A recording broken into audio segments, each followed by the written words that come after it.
crudo, o sea, viejo, como...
Sí, obvio, tiene que comer.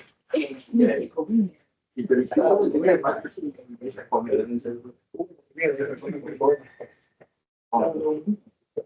Tiene gracia. Sí,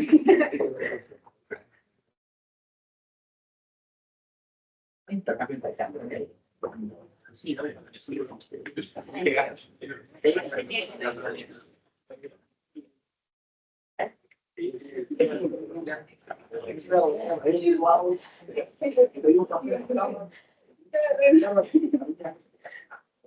Mira por lo que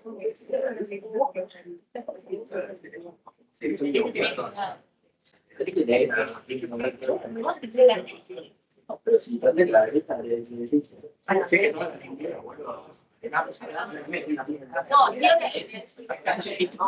bien, chicos? ¿Cómo andan? ¿Todo tranquilo?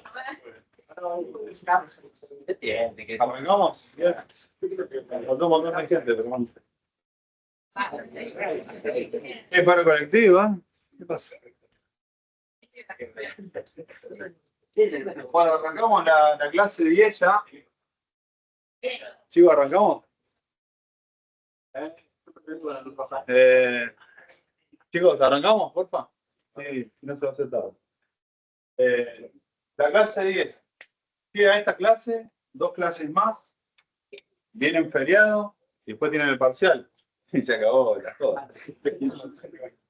Y se fue el cuatrimestre. ¿Está bien? Justo les da que previo al parcial hay un feriado. Creo que es el del Día de la Bandera, que es el 20, si mal no recuerdo. Así que voy a tratar de hacer ejercicios y demás porque la última clase por lo general se usa para repaso y esa clase va a ser feriado, pero bueno, lo voy a tratar de ir adelantando para que quede tiempo para repasar. De vuelta, el segundo parcial es más teórico que práctico, lo único que va a entrar práctico es los ejercicios similares que estamos haciendo de assembly en clase, y después va a ser más teórico que el primer parcial, va a ser a la inversa, ¿no? Va a ser un poco más teórico que práctico. Pero bueno, nada. ¿Cómo? Claro, eso es lo que estaba comentando. Yo lo que trato de hacer es un simulacro, digamos, pero traigo ejercicios para hacer y dudas, digamos, a diferencia del anterior. Lo que trato que practiquen más es la parte de assembly, porque el resto es leer. O sea, leer, estudiar, repasar, escucharme en 2.0 por ahí, en los videos. Y eso sirve.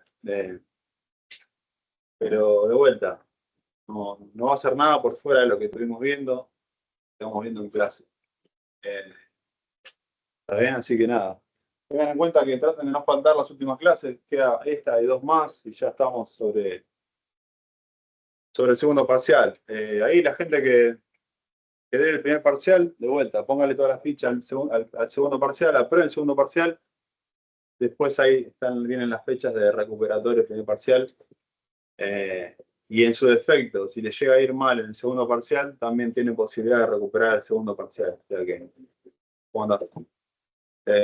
por ser una materia de primer año, después esto lo pueden hacer en el transcurso del primer año, después materia de segundo año ya no está esa posibilidad. Así que aprovechenla y tampoco se abusen. Traten de meter el segundo parcial, y a lo sumo tienen que recuperan un solo parcial. La última.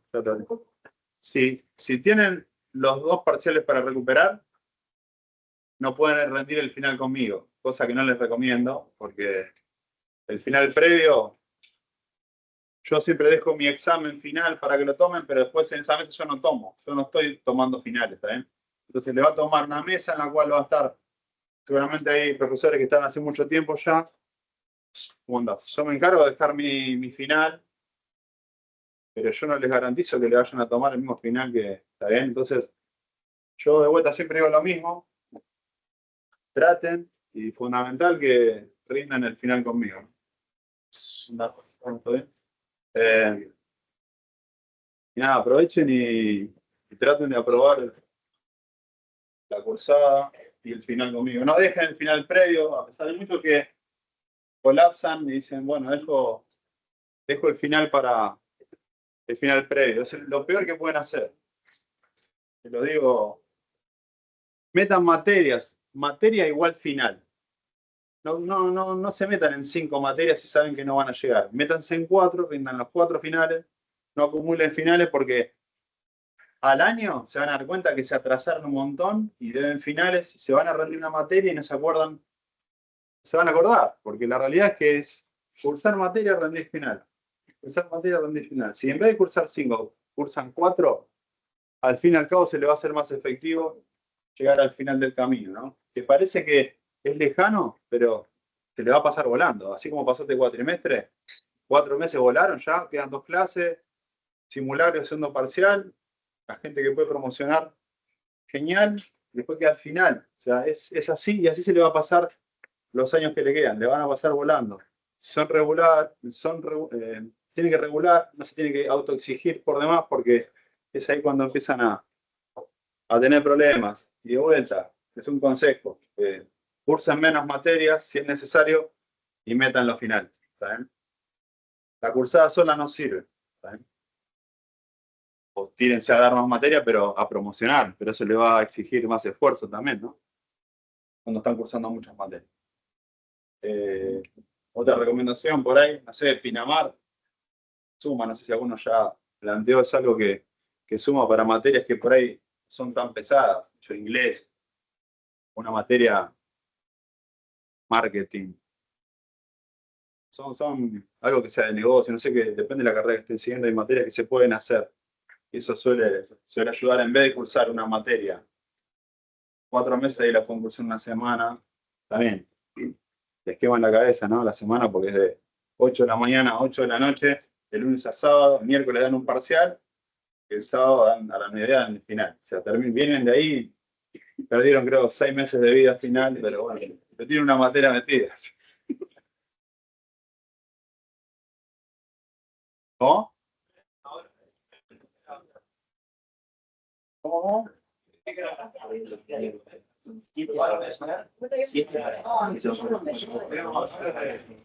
Yo vine acá. Era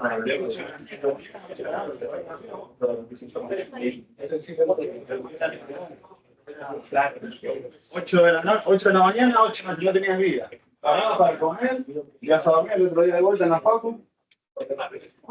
Pero bueno, si lo bajaron de horario, bueno, la realidad es que era medio insalubre, porque no paraba su segundo. Pero bueno, de vuelta o sea, no van a poder ir a dar estadística, se van a suicidar. O sea, es más, creo que esas materias no las dan directamente. O esta materia, o sistemas operativos, yo no sé si dan todas las materias, son puntualmente algunas materias que te permiten dar un contenido a corto plazo, y obviamente que a ustedes les sirva, ¿no? Porque materias de programación, sí, yo no les recomiendo. ¿En serio? ¿Pero ya la recursaste? ¿Es la primera que la haces y te abrieron álgebra? Bueno, prepárate de antes. No, por eso yo te digo, lo que va a mi experiencia, son materias muy complicadas. Y contenido en una semana, imagínate. Por lo general, en un momento, cuando yo, y no los quiero seguir, porque son todos consejos, ¿no? Que yo les voy dando. Espero que les sirva. Elijan materias que saben, che, esta, me siento el estudio y la apruebo en una semana. Entonces yo, cuando van a medir, si en su momento, por ejemplo, álgebra, estadística, no estaban disponibles para elegirla para Pinamar. Ahora desconozco si están disponibles. Es como que se van a pegar un tiro en el pie porque se van a allá. No, pero yo digo, ¿ya la pagaste? ¿Ya te anotaste? Bueno, evaluá. Ojalá que lo que lo que permitían hacer era que, por ejemplo, para materias que eran duras, como estadística, álgebra, análisis matemático, física, lo que fuere, tenías que ser recursante. ¿Por qué? Tenías que demostrar que estabas recursándola. Entonces, investigación operativa, es una materia también que es heavy, que por lo general, de entrada, todo un contenido en una semana, si vos no venís con un previo conocimiento, como que va a estar complicado. Pero bueno, eso por ahí cambió. Profe, pero ¿cómo es? ¿Arranca a las 8? ¿Tiene corte? Allá me están diciendo que ahora bajaron el horario. Yo les hablo del tiempo que... Pero hacen previa. No puedo, por eso. Nada, bueno, por eso. Por ahí algunas cosas las cambiaron.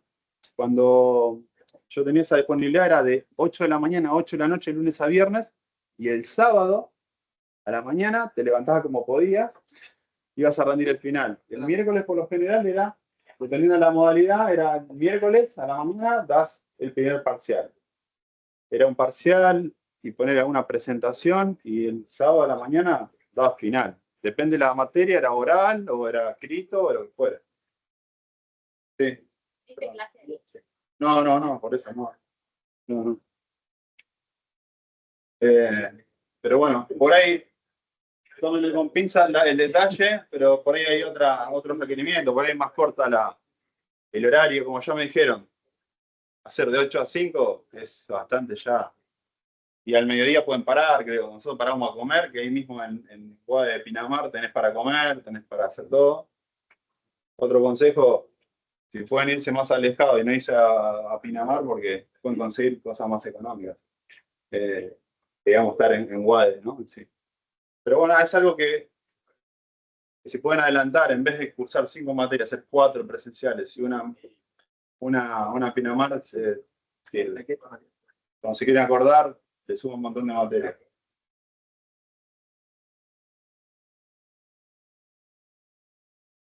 Bueno, ahora nos metemos, arrancamos un poco a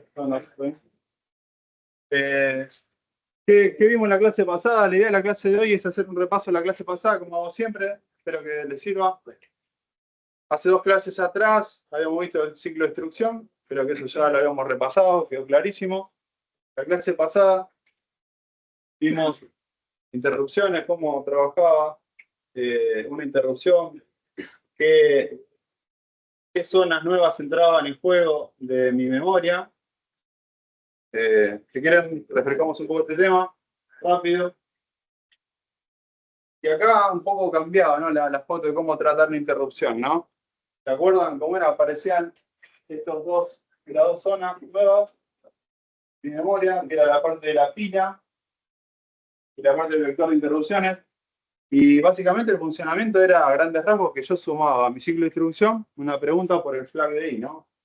El flag de I, que era un flag que me indicaba si había una interrupción o no, dependiendo si estaban 0 o en 1. Entonces, yo cada vez que corría mi ciclo de instrucción, vimos algunos ejemplos en algunos programas, mi set de instrucciones, vimos que era netamente secuencial, ¿no? A priori, este procesador que estamos teniendo acá en la mesa hoy es netamente secuencial, y yo cada vez que hacía el fetch, el decode, el execute, cada vez que finalizaba mi ciclo de instrucción, preguntaba por I, ¿no? Si y el flag de I estaba en 1, yo tenía que ir a atender esa interrupción que corría básicamente. Dijimos que la parte de la memoria que venimos viendo, ¿no?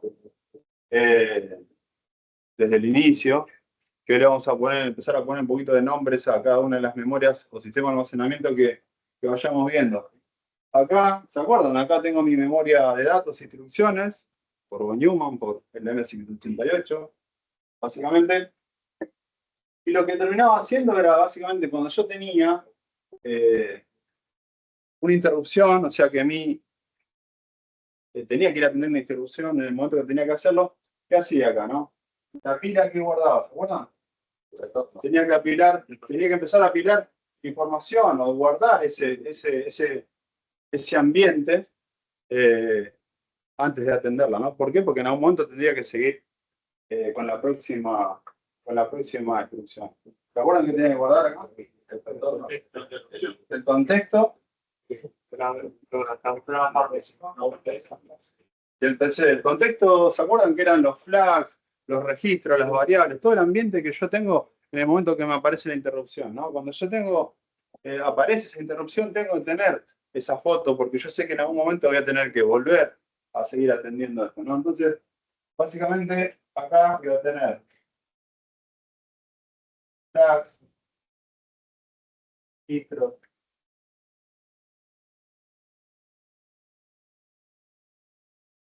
variables, etcétera. Mi program counter, que era el registro que netamente me va a ayudar a levantar esa información. Entonces yo tenía que atender luego esa interrupción, ¿no? Previo a eso hago esta captura en la parte de la memoria que es la pila. Después tenía acá mi vector de interrupciones. Esta zona se encargaba de ¿qué? ¿Se acuerdan? De gestionar las interrupciones, ¿no? Básicamente acá donde yo tenía todas las funciones. Habíamos ejemplificado algunas en la clase pasada, apagar computador, remover USB, esas funciones van a estar acá enumeradas, ¿no?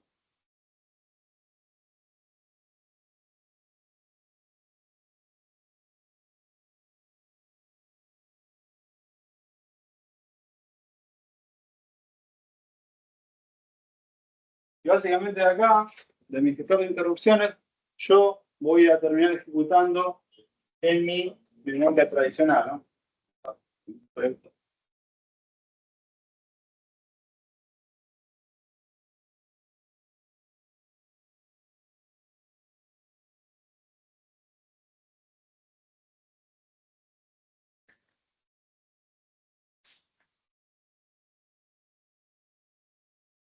a ejecutar mi programa. Una vez que finalizaba mi programa, o sea que manejaba, podía manipular esa interrupción, ya la completaba, ejecutaba en mi memoria de datos e instrucciones, con todo lo ya que venimos viendo, ¿no? Ya vimos un poco cómo se manipulaba las opciones que tenía, ¿no? De registro, en tema de direccionamiento, de movimientos en memoria, a nivel variable, estaba seguro en el inmediato, en la memoria de datos, al registro y demás. Eso corre todo acá, esto es lo que estamos viendo actualmente. Una vez que tengo eso, ¿qué hacía? Yo finalizaba la interrupción, ya la manejé, ya la sorteé. Entonces, ¿qué hacía? Para volver atrás. Primero, lo que tenía que hacer, acá básicamente lo que terminaba haciendo era un push, ¿no? Un push, claro, voy buscando, afilando interrupciones. De eso se encarga esta parte de la memoria. Acá gestiono las interrupciones, acá las ejecuto, y una vez que termino de ejecutar la interrupción, tenía que saber volver donde estaba para continuar ejecutando, ¿está bien? Entonces, ¿ahí qué tenía que hacer? Tenía que hacer pop de la pila, y ahí que me traía el contexto, el PC, voy a estar ubicado en la secuencia o en la posición de memoria donde está la instrucción que yo dejé. Luego de eso hacía PC más 1 y me iba a ejecutar la próxima instrucción. ¿Está bien? Era un poquito de lo que vimos. Importante de esto es acordarse que cada vez que yo ejecuto un ciclo de instrucción, voy a estar preguntando también por si tengo interrupción o no para poder atenderla, ¿no? Es fundamental. Yo tengo que atender mis interrupciones. ¿Cómo estás?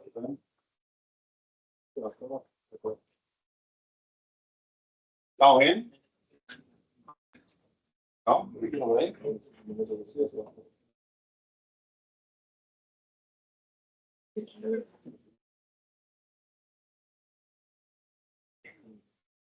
Acá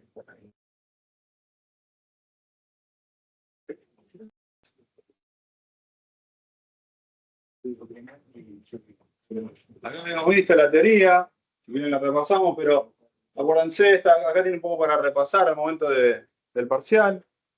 ¿Se acuerdan que había interrupciones que eran por hardware y por software? Un poco ya la que habíamos mencionado la clase pasada y hago referencia a las funciones que por lo general se utilizan. Acá está un poco el ejemplo: timer, entradas, dispositivo de entrada y salida, error de dispositivo. Interrupciones por software son más que nada obviamente a nivel aplicativo. ¿Qué tal? ¿Cómo andas? Visión por cero, fin de programa, etcétera. Esto del libro, me murió el puntero, no tengo fila.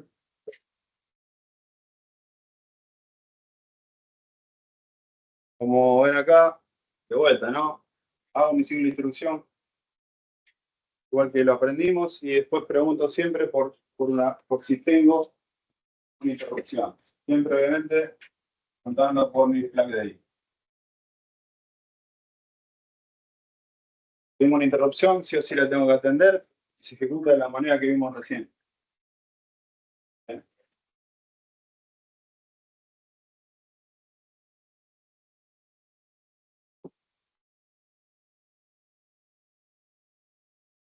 Acá les queda básicamente el paso a paso que ya les expliqué en el dibujo del principio. De vuelta se lo dejo acá para que les quede para repasar.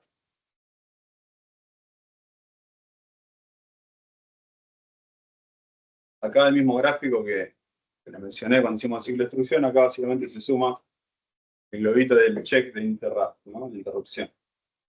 Exactamente igual. Esto no se lo voy a tomar, ¿no? Ya lo dije la otra vez, ¿no? Pero para que vean que básicamente es lo que venimos viendo. Algunos ejemplos más que vimos. Y el MSX88, la cantidad de interrupciones que puede manipular son lógicos. Hice rápido un repaso de lo que vimos en la clase pasada. ¿Hay alguna duda con esto? ¿Estamos bien? Una pregunta. En el gráfico había uno que decía que si está desactivada las interrupciones, no hace ese chequeo. Claro, básicamente es cuando vos la deshabilitás. Por ejemplo, se puede llegar a presentar cuando, por ejemplo, no sé, lo que suelo mencionar es cuando tenés un Arduino, por ejemplo. Sí. Vos querés probar un ambiente y no querés experimentar interrupciones en tu ambiente. Cosa que puede ser que porque a vos te quieras probar limpio tu ambiente sin interrupciones, podés deshabilitar las interrupciones. La realidad es que si me preguntás a mí no tiene mucho sentido porque no estarías probando nada que sea real, porque los ambientes siempre tienen interrupciones. Pero de ahí viene que puedo deshabilitar las interrupciones. Si vos deshabilitás las interrupciones, va a ser netamente lo que va a correr, va a ser siempre ciclo de instrucción tradicional y no le va a dar bola a las interrupciones. Cosa que creo que es un ambiente de prueba, de laboratorio cuando vos puedas probar. Por eso, yo, por ejemplo, se me ocurre plantear algo con Arduino, no sé, uno trabajó que podés deshabilitar netamente las interrupciones y probar un ambiente en particular. Ok, claro. Vida real no sucede. Ya, tal cual, exacto. No, sinceramente no le veo ningún sentido deshabilitar. Es imposible, digamos, no funcionarían las cosas.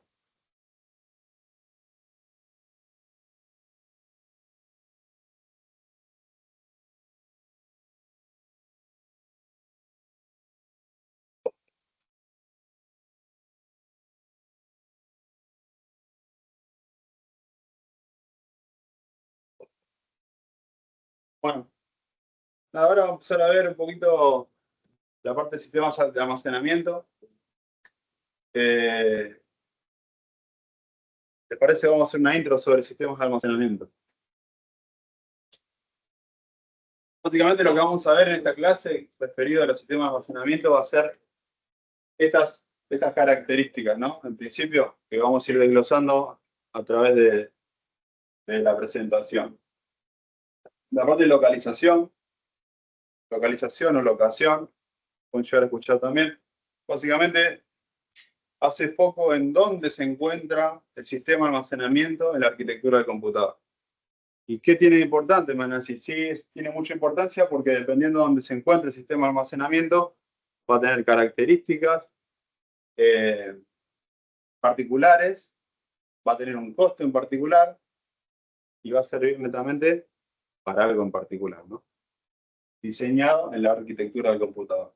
Bueno, un poco la capacidad, vamos a ver, las unidades de transferencia alto nivel, los métodos de acceso, que es algo importante a tener en cuenta. Vamos a ver un poco las prestaciones de algunos sistemas de almacenamiento, porte físico, características físicas y un poco la organización del sistema de almacenamiento, que es importante que se lleven un poco cómo es, ¿no? La organización de un sistema de almacenamiento en la arquitectura de un computador. Es un poco lo que me interesa que se lleve.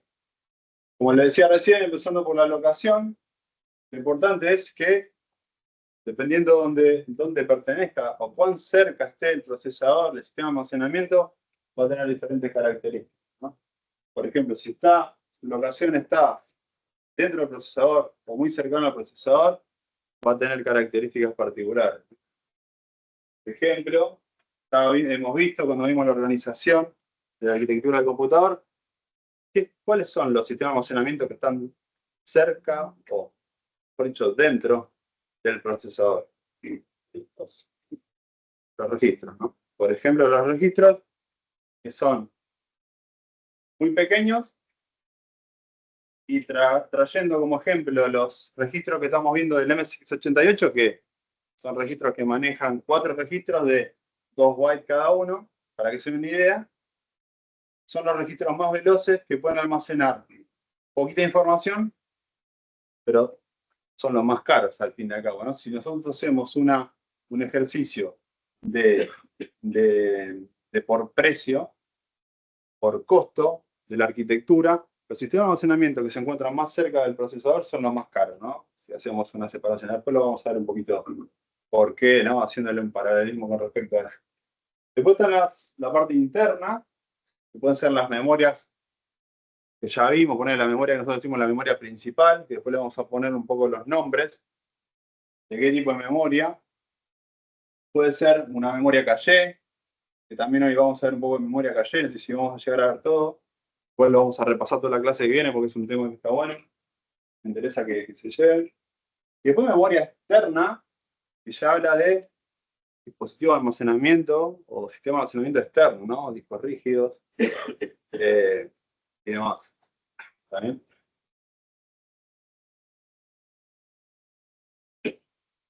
La capacidad, esto es como a nivel conceptual, ¿no? Y como que ustedes hay que tener en cuenta que dependiendo de donde yo esté parado en mi sistema de almacenamiento, bien, voy a tener distintas capacidades, ¿no? De almacenamiento. Si yo estoy cerca o dentro de mi procesador, voy a tener sistema de almacenamiento como los registros que pueden almacenar muy poquita información, ¿no? Vamos a ver qué nivel.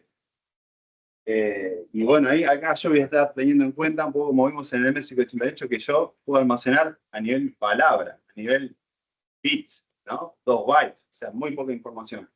Cuando yo me voy alejando del procesador, voy a tener sistemas de almacenamiento más grandes, pero más lentos también.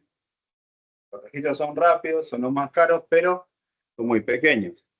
Como ir alejando del procesador, voy a tener sistemas de almacenamiento como por ejemplo la memoria caché, como la memoria RAM, como la memoria principal, voy a tener sistemas de almacenamiento que son un poco más grandes, son menos veloces que los registros, pero puedo almacenar más información. Más grande la memoria o el sistema de almacenamiento, más lento y por lo general es más económico. Y ya acá ya no voy a hablar a nivel palabra, a nivel byte, sino que ya voy a hablar de transferencia de bloques, ¿no? Después vamos a hablar un poquito de qué se trata eso. Entonces, de eso habla un poco lo que es capacidad, ¿no? La capacidad de los sistemas de almacenamiento van a depender de dónde yo esté parado. Un poco lo que venimos viendo con los registros, por ejemplo, que cuando hacemos assembly, los registros netamente, la X, BX, CX y DX son re chiquitos. Las unidades de transferencia, esto un poco ya lo vimos, ¿no? Básicamente las unidades de transferencia internas del procesador tiene como dependencia, esto lo vimos en la primera parte de la materia, ¿no? Nuestro bus de datos es el fundamental para poder transferir información, ¿no? Dependiendo de mi bus de datos, recuerden que allá vimos cuando vimos un poco la parte de buses y memoria, va a depender la capacidad de transferencia que yo tenga, ¿no? Eso a nivel interno, a nivel externo. Cuando yo voy a transferir información a dispositivos de almacenamiento, sistemas de almacenamiento que son externos, por ejemplo, hablando de un disco rígido, mecánico o estado sólido, lo que fuere, básicamente ya estoy hablando de transferir de a bloques de información, ¿no? No a nivel palabra, sino a nivel bloque de información, que es un conjunto de información más grande que obviamente una palabra, ¿no? Que son unidades mucho más grandes que las palabras. Bueno, unidad direccional a nivel conceptual, que ya es cuando yo quiero poder acceder de manera inmediata a una información a nivel detallado, ¿no? A nivel accesible a una posición de memoria en particular, ¿no? Que eso lo vamos a ver cuando veamos los métodos de acceso, ¿no? Entonces, la unidad más grande, más pequeña, que puede ser accesada, palabras en algunos casos bytes, o bloques de disco. Esto vamos a ver cuando hagamos métodos de acceso, vamos a ver que dependiendo del sistema de almacenamiento que yo tenga, voy a tener diferentes capacidades de acceder a la información. Algunas van a ser más lentas, otras van a ser más rápidas, y esos métodos de acceso van a estar vinculados a diferentes tipos de sistemas de almacenamiento. ¿Está bien?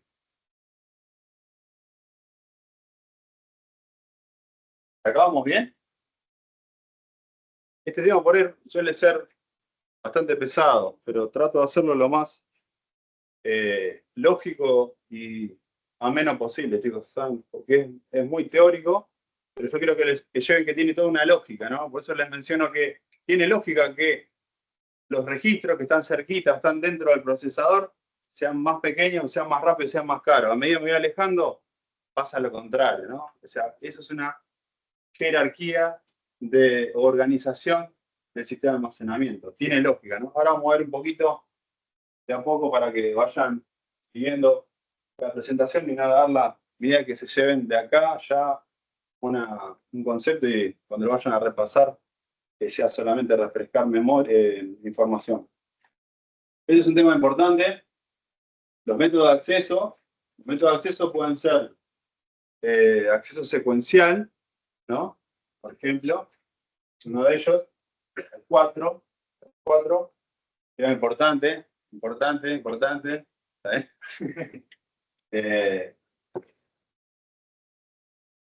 Tengo 4. El método de acceso secuencial, como bien dice, está vinculado con la tecnología que son las cintas. Ustedes me dirán, ¿siguen usando las cintas para almacenar información? Sí, se siguen usando y mucho se usan. Se usan y se usan. Ustedes me dicen, ¿pero dónde la usan? En los bancos se usa muchísimo para almacenar. ¿Eh? Que en una instalación separada en una montaña almacenan datos de bancos y demás. Sí, se usa muchísimo en los bancos. Se usa en los bancos, se usa mucho en los canales de televisión. Yo tuve la posibilidad de, bueno, ahora trabajo en un banco, ¿no? Y los backups, muchos de los backups se hacen, los backups diarios se hacen en cinta, muchos se hacen en cinta. ¿Por qué? Ustedes me dirán, ¿no? Es algo que tiene muchísimos años esta tecnología, tiene muchos años. ¿Y por qué sigue funcionando, no? ¿Por qué? Porque es muy económica, es muy difícil de resguardar, digamos, es fácil de resguardar, o sea, no se deteriora fácilmente. Si uno la almacena de manera correcta, no tiene problemas para poder levantar la información. Que tiene como contra esto que es muy lenta.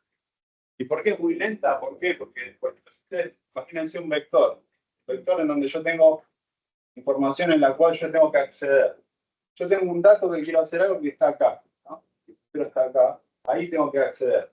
Cuando yo tengo un sistema de almacenamiento y el método de acceso es secuencial, yo netamente siempre comienzo por el inicio.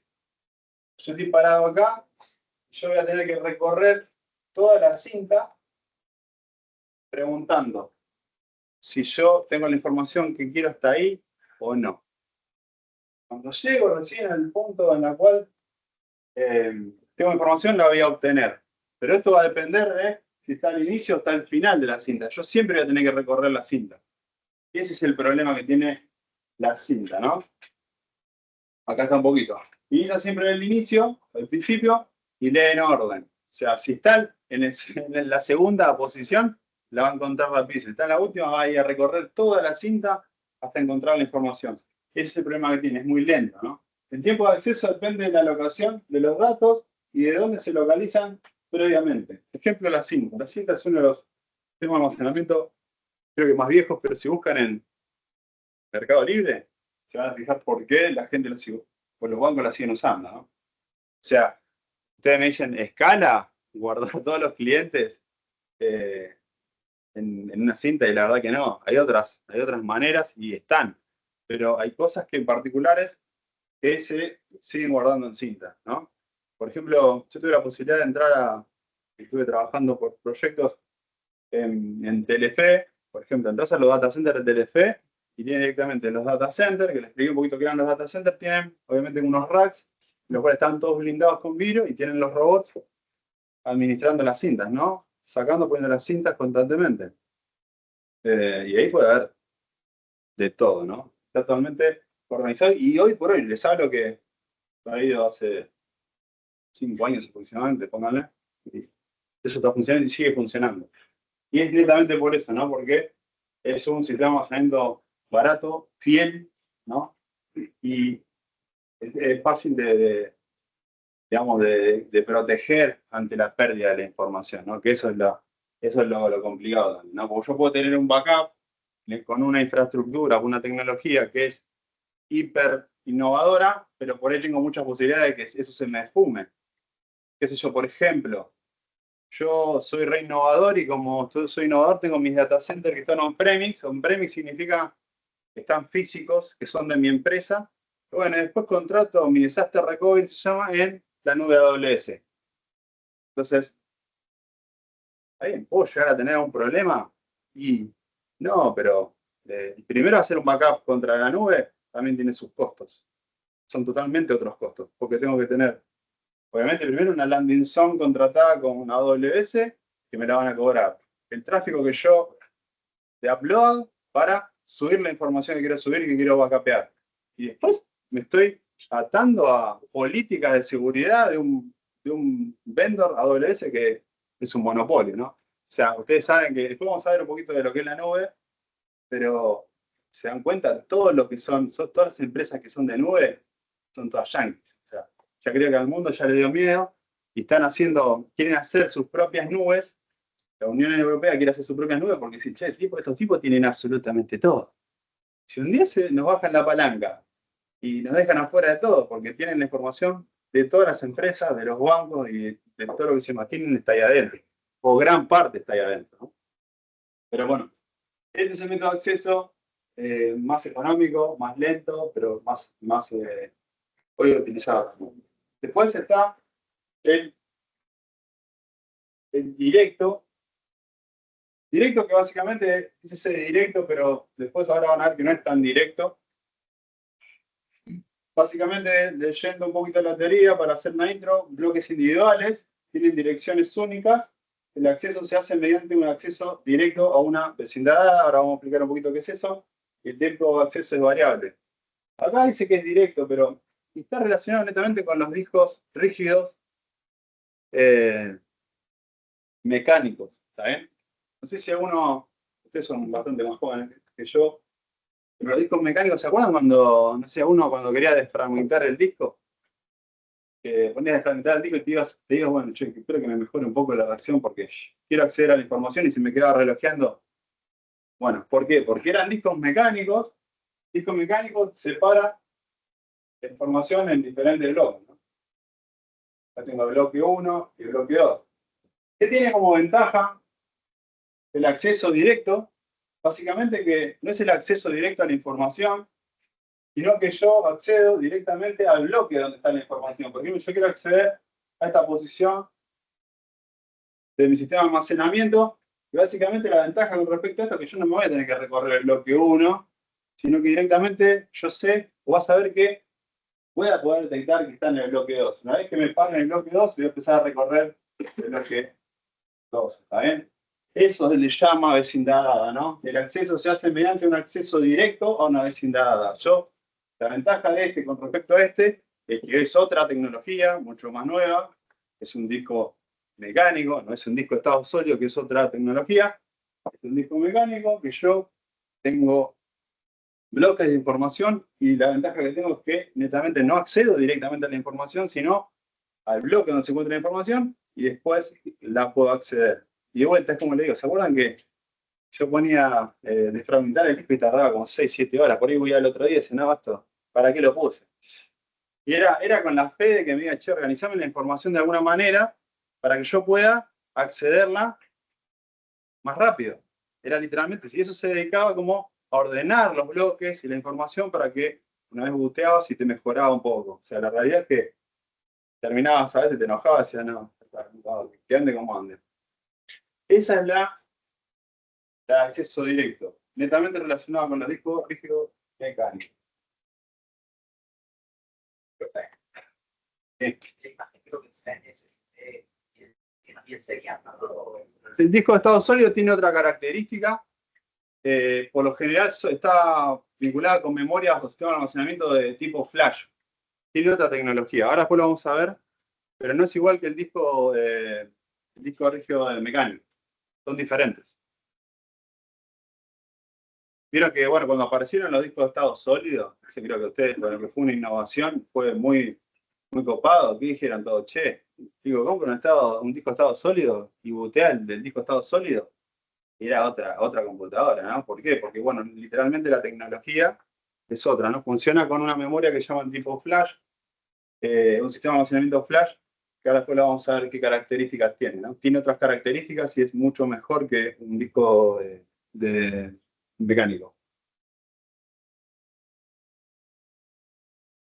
Y después terminaban usando, no sé si ahora, pero ahora por ahí no aumenta tanto, pero porque ya casi todos compran con discos rígidos que son de estado sólido, pero me acuerdo que nada, a veces yo me he comprado un disco de estado sólido para bootear la máquina y usaba el disco mecánico para guardar información, nada más. ¿Qué es bootear? Bootear es cuando yo inicio algo, por ejemplo, con bootear, por ejemplo, que bootee el sistema operativo, que inicie el sistema operativo.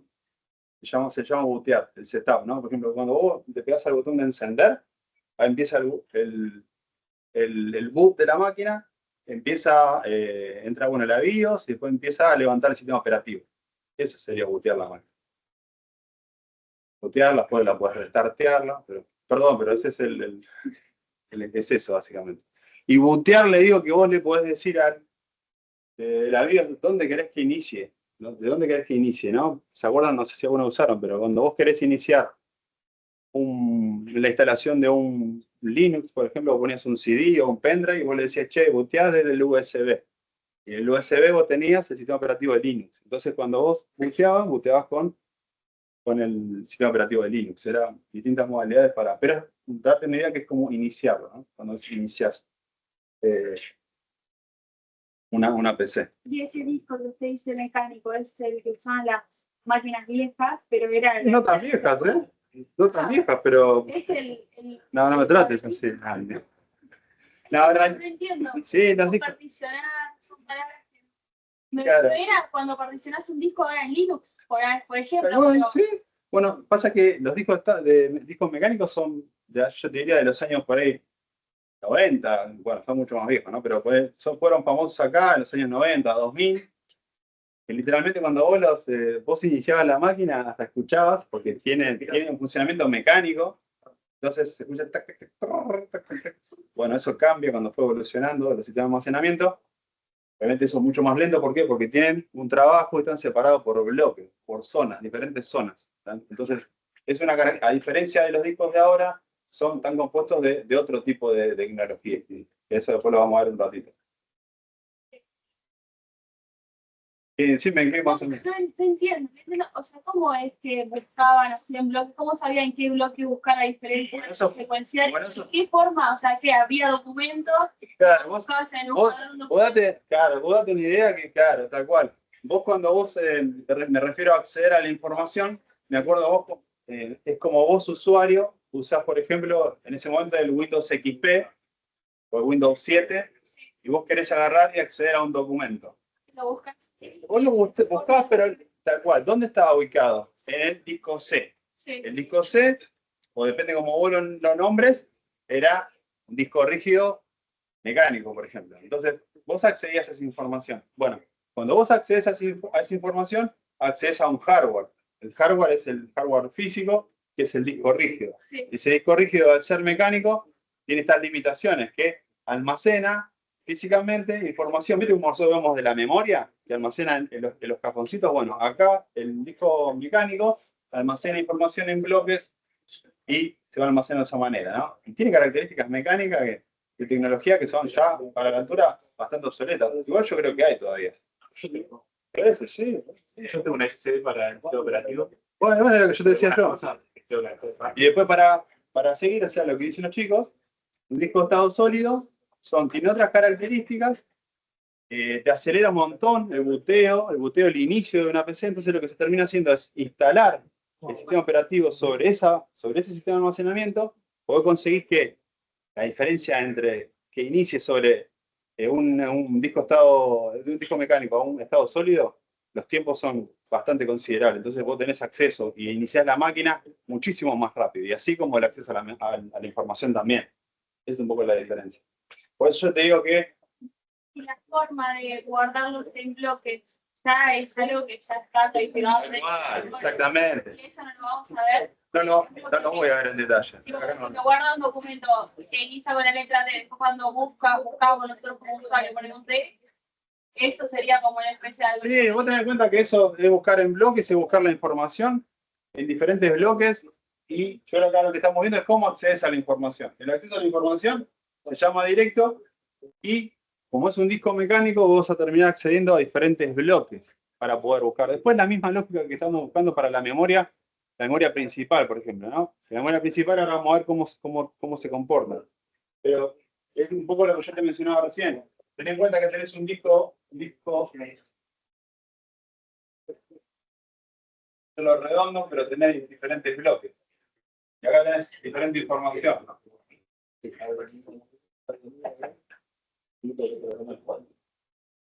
Tenés el bloque 1, el bloque 2, el bloque 3, el 4. Yo si quiero acceder a la información del bloque 2, por ejemplo, quiero acceder a la información que está acá. ¿Cómo se comporta el acceso a la información? Directamente voy al bloque, voy a poder detectar el bloque. O sea, es mejor que esta, que tengo que recorrer toda la cinta. Acá voy a tener que, directamente va a detectar, che, esa información o el archivo Word o el archivo que vos tengas almacenado en el disco rígido mecánico, lo voy a poder detectar directamente, accesarlo entrando al bloque. Voy a entrar al bloque internamente y después lo voy a buscar el procesador. ¿Entendés? O sea, esa es la diferencia, esa es la evolución. Fue la evolución del acceso, ¿no? Acceso directo al secuencial. Y ahora vamos a ver un poco el otro que es un poco más innovador. Yo le pongo la tecnología que está asociada para que se les sea más fácil entender cómo fue la mejora en base a los métodos de acceso, ¿no? Que por eso nos baja un poco los tiempos a lo que... Por este ya no ni a experimentar, vos tenés. No somos baratos, ¿Eh? Hace 5 años compré una computadora y tenía la pedí así, el disco mecánico. Por eso. Hace unos meses fui a comprar con computadora para cambiar la que tenía. Sí. Me dijeron porque no se usaba cuando fuera algo. Por eso te digo, yo hace mucho que no compro, pero puede ser que a muchos les pase que van a ir a buscar ahora y dicen, no, ¿qué es eso? O por ahí le atiende un pibe más chico y dice, no, eso no, esa porquería. Y se usó durante muchísimo tiempo y sigue funcionando, digamos, ¿no? Tiene algunas limitaciones, pero limitaciones tecnológicas que también tienen algunas a favor, ¿no? Porque al ser disco mecánico, tiene también otras cosas a favor. Y cuando se rompía, vos previo a eso te das cuenta, porque empezaba a hacer ruidos extraños, porque literalmente el funcionamiento es mecánico. ¿Está bien? Después está el otro método de acceso, que es random. Si se fijan, siempre a veces se marean, pero el método de acceso random es el acceso directo. Que básicamente es un poco cómo funciona la memoria RAM. La memoria RAM, que ustedes habrán escuchado, Random Access Memory, que es nuestra memoria principal, que nosotros hoy vemos como memoria principal, es una memoria RAM.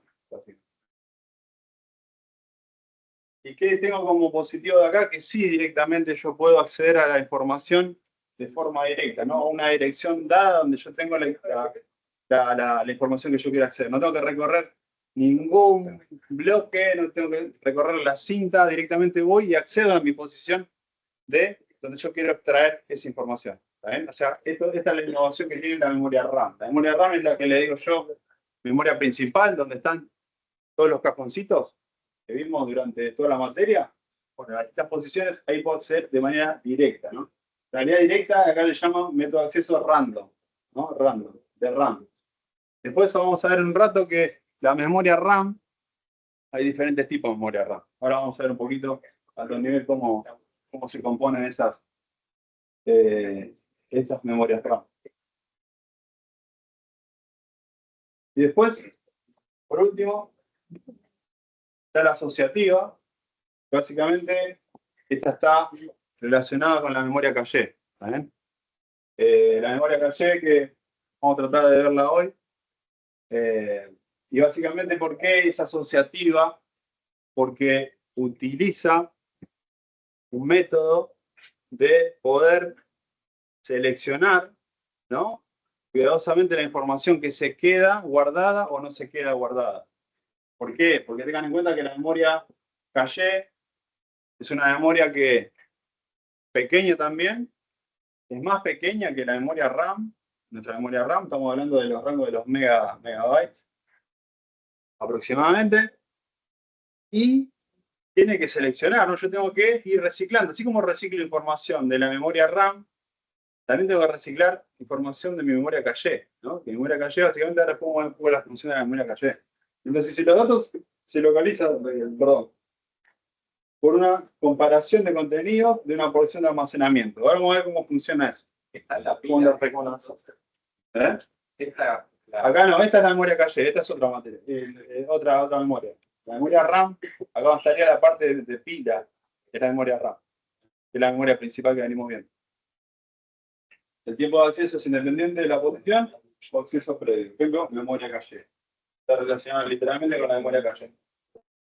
Ahora vamos a ver un poquito la función de la memoria caché. ¿Vamos bien? Bueno, falta un montón todavía, así que a poquito voy apareciendo más información. Si es mucha información, te puede venir y lo vemos, ¿vale? Sí, no, a mí me gustaría ver la práctica, la verdad. Pero bueno, obviamente en la facultad eso nunca lo ves. En la práctica, O vos sea, haces lo físico. Claro, los físicos, cómo se guarda realmente, cómo es que se manejan todo. En la realidad es un poco todo lo que venimos viendo. Por ejemplo, en Assembly, por ejemplo, lo que estamos viendo Sí. es literalmente eso. Lo que pasa es que acá ya te estás metiendo en información que se guarda en nuestra memoria RAM, por ejemplo. Pero ahora estamos viendo, por ejemplo, todo cómo se manipula a nivel registro, o sea, a nivel procesador ahí, ¿entendés? Pero después es la misma lógica, básicamente. Lo que haces es terminar almacenando información en otro sistema de almacenamiento que es más grande.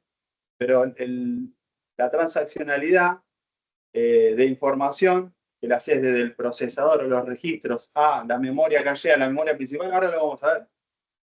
Vamos a ver cómo yo transacciono información desde mi memoria principal a la memoria caché y al procesador. Ahora lo vamos a ver.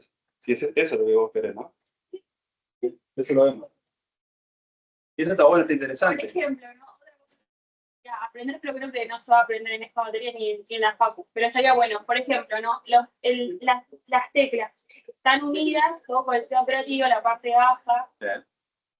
Y yo quiero cambiar la letra, que no me anda la O porque me entró agua. ¿Cómo lo cambio? Seguramente que se pueda cambiar. Y eso no es un problema de hardware ya. Hay que ver, una vez que se te jodió el teclado, Claro. está literalmente hecho para que Digo, funcione de ese no, modo. creo que se aprenda eso, ¿no? Sí, bueno. Vos querés hacer como. Vos querés preparación de PC. ¿Te gusta eso? Bueno, sí, eso claro. Eso hay un montón de cursos que no son tan. Como yo he trabajado como en algún momento cuando me inicié arreglando PC. Ahora lo que hacen, lo hacen fácil, te desarman todo, te cambian el teclado, te dicen, bueno, listo. ¿O qué se jodió? ¿Por qué? Porque es un problema netamente de hardware, ¿no? Hardware físico. Entonces lo que terminan haciendo es cambiándote el teclado por otro. Sí. ¿Qué es lo que? ¿Esta? Acá no, acá yo, por ejemplo, en sistemas operativos, por ahí, pero reparación de PC como que es complicado. Sí, en UTN hay un montón de cursos que son de reparación de PC, pero son más que nada de resolución de problemas de hardware, ¿no? Como yo, por ejemplo, eso es lo que decís del teclado, o se te jode, no sé, los puertos USB, pasa, o sea, se te jode la conexión del teclado contra el monitorcito.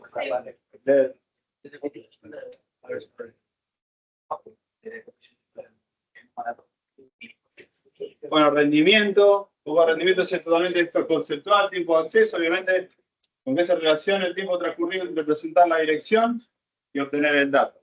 Esto es estrictamente conceptual. Tiempo de ciclo de memoria, ¿con qué está relacionado? La memoria puede requerir de un tiempo para recuperarse antes del siguiente acceso. El tiempo de ciclo es entonces el tiempo de acceso más el tiempo de recuperación. Esto es netamente conceptual. La tasa de transferencia, básicamente, como ya vimos, es la velocidad en la cual los datos pueden ser movidos, ¿saben?, de un sistema de almacenamiento a otro. Esto es netamente conceptual, chicos. Es lo que ya venimos viendo desde el transcurso de la materia.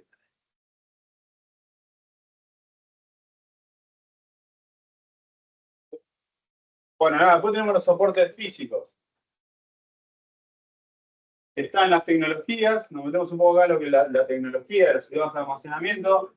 Están por un lado, chicos, por favor. Esta tecnología está en los semiconductores. Semiconductores, ¿por qué? Porque se transforman o son sistemas de almacenamiento que se comportan a veces como aislantes o también como conductores. ¿Por qué? Porque están compuestos por transistores, ¿no? Ahora vamos a ver un poquito. Está la memoria RAM y la memoria ROM. Memoria RAM, Random Access Memory, Read Only Memory. La RAM es una memoria volátil. ¿Saben lo que es una memoria volátil? Se puede borrar la información, se puede eliminar la información. Si no cuento con un refresco de esa memoria, después vamos a ver, dependiendo de la tecnología. A priori hay dos familias básicas de memoria RAM, de tipo de memoria RAM. Después están las ROM, que solamente son memorias, entre comillas, de solamente lectura, que después fueron evolucionando y también se pueden actualizar o se pueden borrar, ¿no? Porque, por ejemplo, la BIOS de cualquier computador, si no puede ser actualizada, era un problema. Entonces tuvieron que buscar maneras de que eso se pueda hacer. Y aparecieron algunas memorias que son llamadas ROM, pero se pueden borrar, actualizar y demás, ¿no?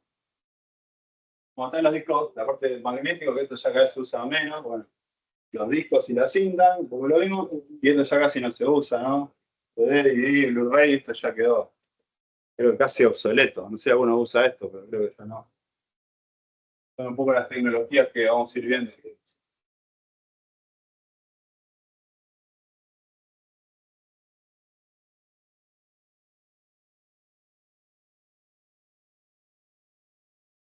Algunas consideraciones del sistema de almacenamiento a tener en cuenta. ¿Cuánto? Tiene que ver con la capacidad, ¿no? ¿Qué tan rápido? El tiempo es dinero. ¿Cuán costoso? ¿Cuánto estamos dispuestos a pagar? ¿Cuánto perdemos por no hacerlo, ¿no? Básicamente algunas preguntas que tenemos que hacernos al momento de adquirir una nueva compu, una nueva notebook y demás, ¿no? Básicamente. Eso es lo que vamos a ir viendo en el transcurso de la presentación. ¿Y qué tiene que ver, no? Directamente en la organización de la arquitectura de un computador a nivel sistema de almacenamiento, es que es jerárquica. El sistema de almacenamiento de la arquitectura es jerárquica. Y tiene sentido, ¿no? Es un poco lo que venimos mencionando. La jerarquía del sistema de almacenamiento, del sistema de memoria en sí. Fíjense cómo está desglosado, ¿no? Primero, tengo los registros, registro de propósito general, dentro del CPU, pequeños en comparación con otras memorias, pero muy rápidos, y mucho más caros. Memoria principal o interna, puede incluir uno o más niveles de caché o de tipo RAM. Fíjense que ya le empezamos a dar nombres a nuestro sistema de almacenamiento que fuimos viendo. Todos los registros básicamente que vemos en Assembly, básicamente son de los más rápidos y los más caros. Nuestra memoria principal que veníamos mencionando hasta hoy en día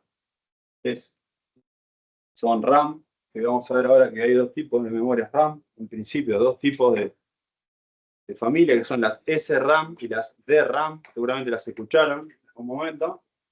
Y obviamente también acá donde entra la familia de la memoria caché, que también habla de los niveles de caché, que seguramente han escuchado, creo que lo había mencionado en algún momento acá, que tienen cuando hacen algún tipo de descripción de cómo está compuesta la arquitectura, te dice memoria caché L1, L2, L3, si alguno lo vio, cuando presenta en un datasheet de un procesador también aparece de esa manera, porque tiene 3 niveles, ahora vamos a ver un poquito de eso.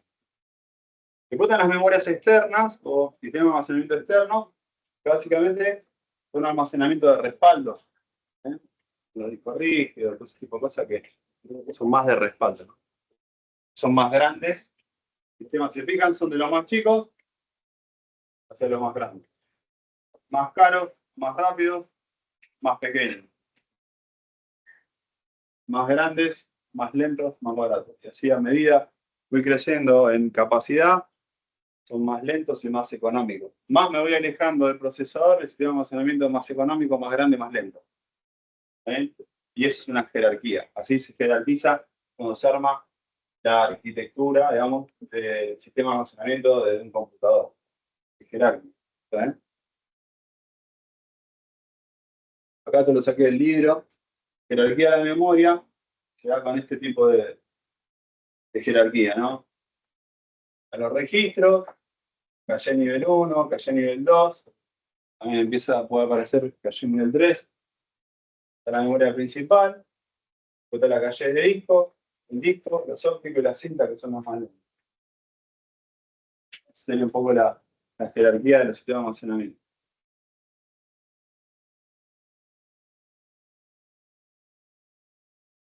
Está cerrado aburrido, ¿no? Están re dormidos.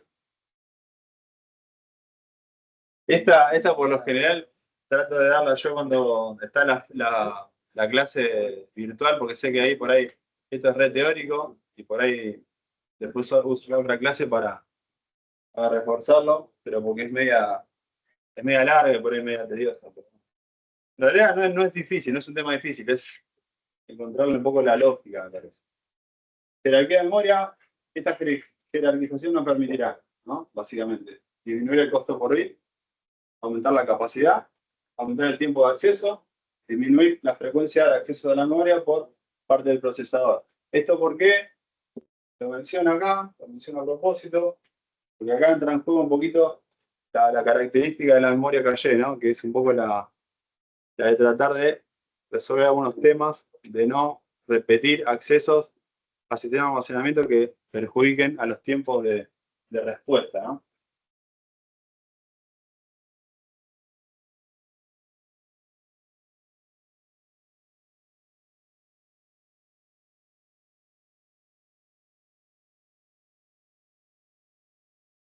Acá un poquito, siguiendo con la jerarquía de memoria, fíjense, esto está hecho a nivel de tiempo de acceso.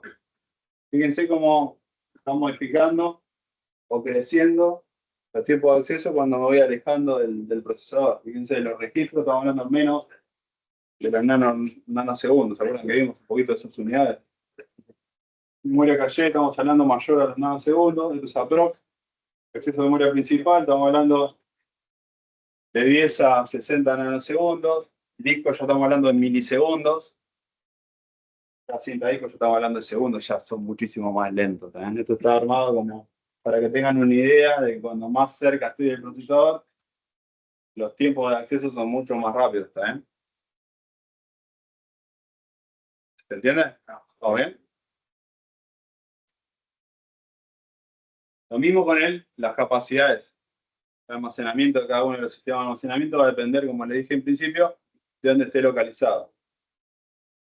Los registros, fíjense que es el rango de los bytes. Lo estamos viendo actualmente eso. Los registros AX, BX, CX, DX son registros que pueden almacenar hasta 2 bytes. Son muy chiquitos. La memoria caché está en el rango de los megabytes, ¿no? la memoria principal, son las que ustedes tienen ahí, que casi todas vienen con 16 GB de RAM, la típica. Bueno, ahora no sé, creo que lo estándar está viniendo con eso. Por ahí, alguno que compra con 8, pero al corto plazo le tiene que sumar 8 más. Bueno, disco, terabyte, porque las cintas tienen almacenamiento también que son así, pero esto es para que ustedes tengan dimensión a la mano con esta pirámide, que estas son las escalas de almacenamiento que puedo llegar a tener el sistema de almacenamiento, dependiendo de donde esté ubicado. ¿Está bien? Un poco una aprox de costos. Que, de vuelta, ¿no? A nivel de memorias principales, estas son las que, poniéndole un costo, esto lo saqué hace tiempo. Y habría que actualizarlo. Para que tengan una noción, fíjense que son mucho más caros que a medida que me voy moviendo hacia el sistema de almacenamiento que son de mayor capacidad, pero más lentos. ¿Eh? Esto es aproximado para que ustedes entiendan. ¿Alguna duda? ¿Estamos bien? Están durmiendo, ¿eh? Cuéntense algo si están.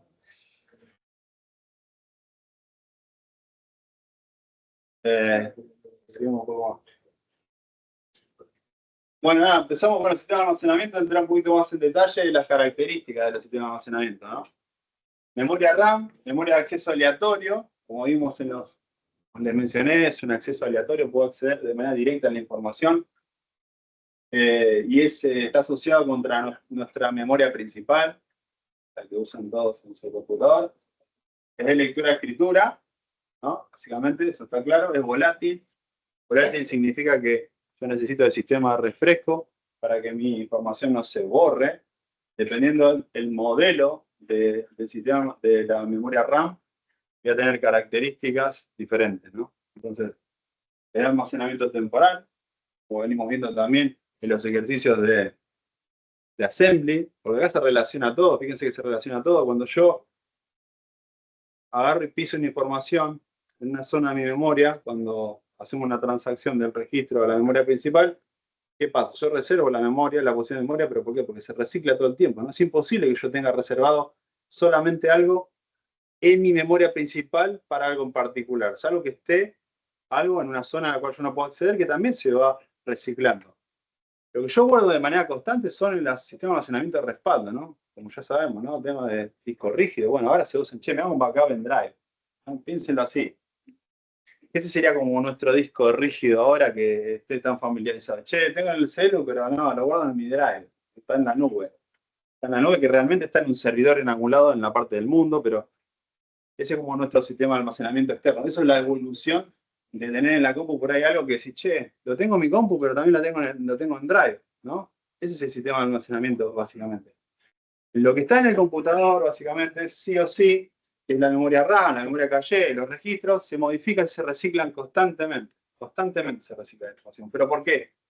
Porque no es infinita. Pues es un recurso de hardware que tiene limitaciones, ¿no? Es como todo, o sea, es finito, es como el dinero. El dinero es finito, o sea, tengo hoy, si me lo malgasto, tengo más. Es lo mismo con el espacio de los sistemas de almacenamiento que están en el computador, ¿no? ¿Está bien? Más, los sistemas de respaldo son más grandes, pero también tienen límite. Los que están en Drive también, che, te quedan 2 GB y medio para completar si no tenés que garpar más. O sea, es así. Todo es así. En todo tiene un límite y todo es finito, ¿no?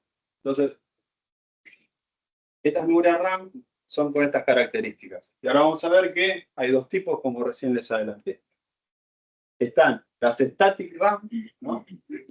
Las SRAM o static RAM.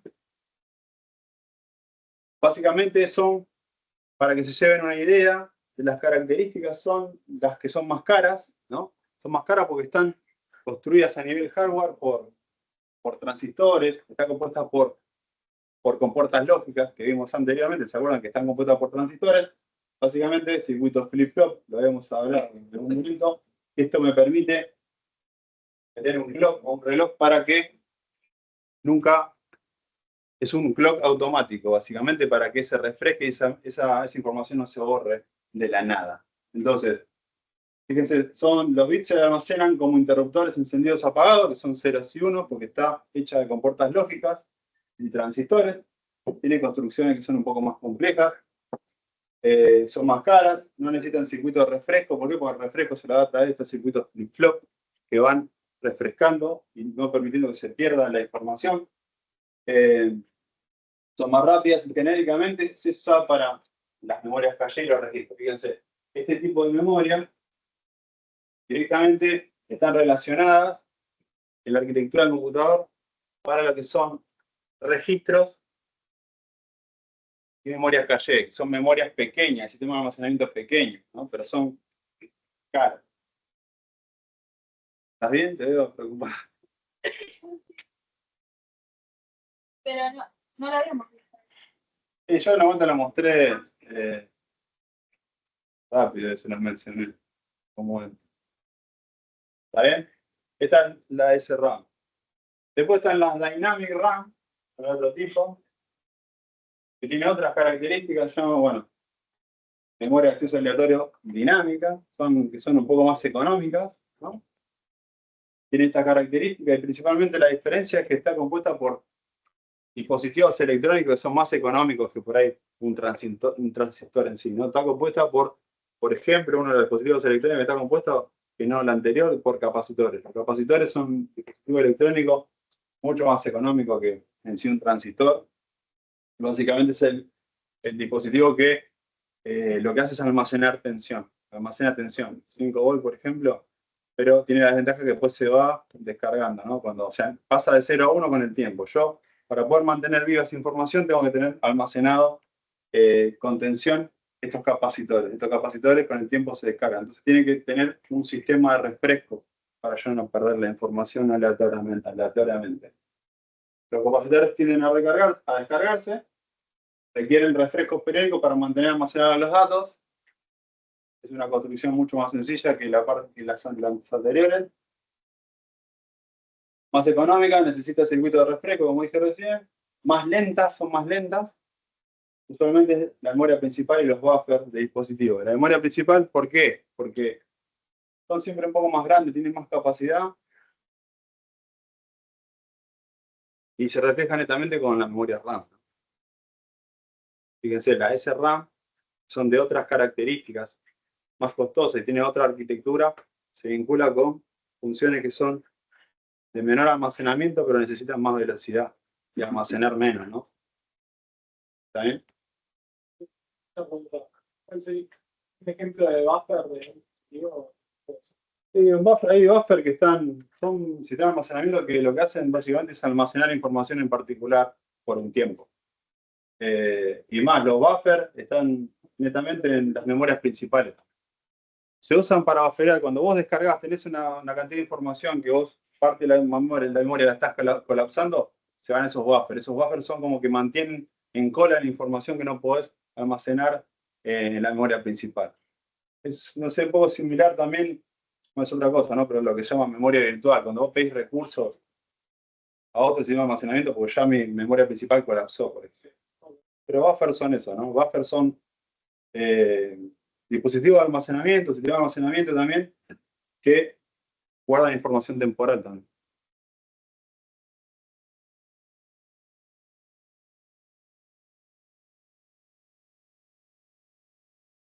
No habla directamente por ahí de la memoria SIM principal, sino de algunos dispositivos, ¿no? Hay dispositivos que tienen directamente buffer para almacenar temporalmente información.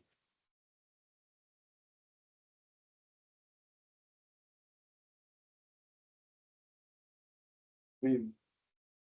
Algunos datos, un poco más, por esto falta actualizarlo, pero está bueno para que se vean el concepto general. La de RAM, por ejemplo, tiene diferentes tamaños de bus de datos, ¿no? Que fueron evolucionando con el tiempo, 8, 16, 32, 64, 128 bits. Después estaban los diversos módulos de tarjeta de memoria RAM, seguramente algunos hayan escuchado.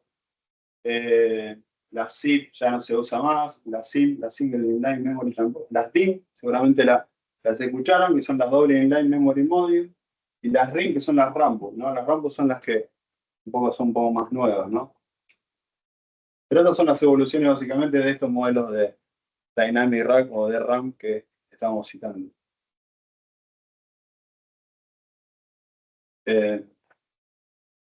Otros tipos de características, tipo de memoria RAM dinámica, también están las asíncronas y las síncronas. Las asíncronas ya no se usan más. Ya no están casi obsoletas. Las síncronas son las que se utilizan y dícese de síncronas cuando el sistema de almacenamiento directamente sincroniza con el clock del computador, lo que permite que los tiempos de acceso a la información sean abismalmente más rápidos que una que sean asíncronas, ¿no? Básicamente. Esa es la diferencia. Por eso estas se dejaron de usar. Ahí creo que en otro slide tengo un poco la evolución y el por qué, digamos, quedan viviendo hasta ahí. Las síncronas siguen viviendo y hoy por eso se usan por eso. Acá están diferentes. Están estas son viejas, las Rambus. Esto es viejo, ¿no? Pero las Rambus, fíjense, las Rambus se usaban para PlayStation 2, Nintendo y demás. Están las que son las DDR, que son las más conocidas, que seguramente ustedes las han escuchado, son las Double Data Rate, que lo que permite es hacer más rápido el acceso a la información, que ya tiene para PlayStation 3, 4, Xbox, que ya acá estamos en DDR6 ya, creo, si no me equivoco, si ya no evolucionamos más, pero creo que estamos en DDR6 ya. Los modelos de memoria sincrónica. Está muy informativo. ¿Qué cambia Las capacidades acá te lo digo. Cambian las capacidades de transferencia, sí, de transferencia, velocidad de transferencia, de bandwidth, de la cantidad de alimentación que necesita la memoria y demás. Fíjate, acá está justo lo que me preguntaba. Fíjense, esto está hasta DR4, creo que tengo actualizado. Pero sirve para la pregunta que hizo el compañero. Fíjense, a medida que pasó el tiempo, estas son las que eran asincrónicas, la FPM, bueno, la SDRAM, RDRAM, DDR, DDR2, 3 y 4. Fíjense que todos de los años 90, 94, 96, 98, cómo fue evolucionando, cómo fueron cambiando los tipos de memoria, ¿no? Ya, hoy por hoy, ya son todas sincrónicas. Fíjense que fueron encontrando y fueron evolucionando a nivel hardware, ¿no? Para que esto resulte positivo, ¿no? Para que pueda transmitir o transferir ancho de banda, ¿no? O sea, transferencia, ¿no? Picos de ancho de banda de transferencia fueron aumentando a medida que fue evolucionando la tecnología del sistema de almacenamiento. Y otra cosa, fíjense, ¿por qué se da esto? ¿Por qué? Porque van aumentando la frecuencia de estas memorias. A mayor frecuencia, mayor capacidad de transmisión, ¿no? Eso lo van a ver en una materia de telecomunicaciones seguro. Fíjense que van aumentando los 25 MHz. Acá tengo 266, 530 MHz, 800, 1600 MHz, digamos. Y fíjense que los buses, el ancho de los buses son casi siempre iguales. Lo único que se modificó fue la frecuencia en la cual trabajan este tipo de memoria. Aunque a frecuencias altas tengo algunas contras, ¿no? Soy más propenso al ruido, por ejemplo, ¿no? Entonces, pero básicamente se obtuvo eso, ¿no? Mayores picos de bandwidth y de transmisión. Y fíjense que otra cosa que mejoraron, que va con la evolución de la arquitectura del computador, fue bajando los consumos, ¿no? Fíjense que estas memorias consumen 5 volts, estas ya son de 1.2 volts, y creo que ahora ya estamos hablando. El tamaño de los transistores, ya te viste cualquier cosa. Sí, obviamente, de cómo está compuesta la arquitectura y el consumo que necesita para que esas celdas de memoria estén activas, tal cual, de toda la arquitectura en sí.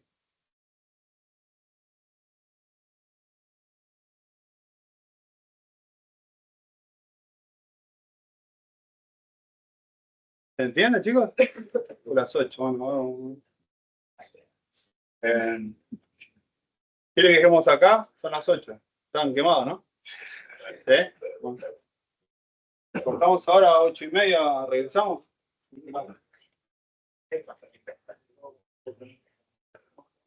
¿Te resulta pesado este tema? ¿Eh? Siempre se le cae.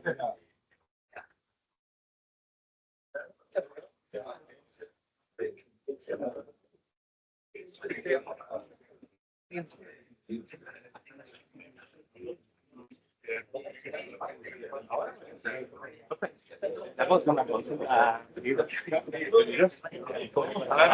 más o menos usando una un rango de más o menos